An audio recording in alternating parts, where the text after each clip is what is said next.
Hello, আসসালামু আলাইকুম দর্শক। ফার্ন গাছের পরিচর্যা সম্পর্কে কিছু ধারণা দিব আপনাদের আজ। ফার্ন একটি সেমি ইনডোর টাইপের গাছ। খুব শুকনো করা যায় না গাছটা, মোটামুটি ময়েশ্চার রাখতে হয় সবসময়। এবং এতে বিভিন্ন ধরনের যখন পাতাগুলো মারা যায়, পাতাগুলো আপনারা কাটার দিয়ে কেটে ফেলে দেবেন, শুকনো পাতাগুলো।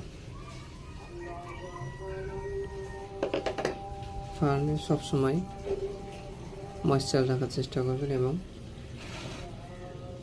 অতিরিক্ত পানি দেবেন না। বেশি রোদও না, বেশি ছায়া জায়গাও না, মিডিয়াম জায়গায় রাখতে পারবেন। এবং ফার্নের ক্ষেত্রে আপনি পাতায় প্রচুর পরিমাণে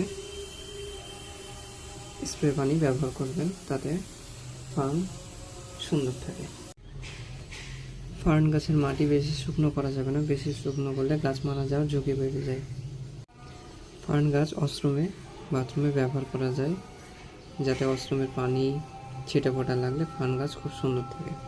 ফার্ন গাছে যত পানি লাগবে, ছিটে ফোটা লাগবে, ফার্ন গাছ তত সতেজ থাকবে।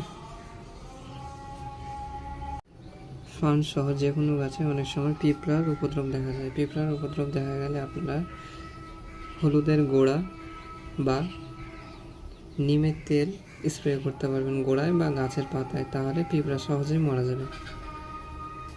1 মাস অন্তর অন্তর যদি জৈব সার দেন সব থেকে ভালো, রাসায়নিক সারের কোনো দরকার নেই।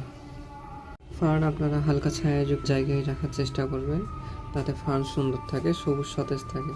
আপনারা যখনই অতিরিক্ত রোদে ফার্ন রাখবেন, তখনই ফার্নের পাতা পুড়ে যাবে, ঝলসে যাবে এবং হলুদ হয়ে মরে যাবে। সকলকে ধন্যবাদ।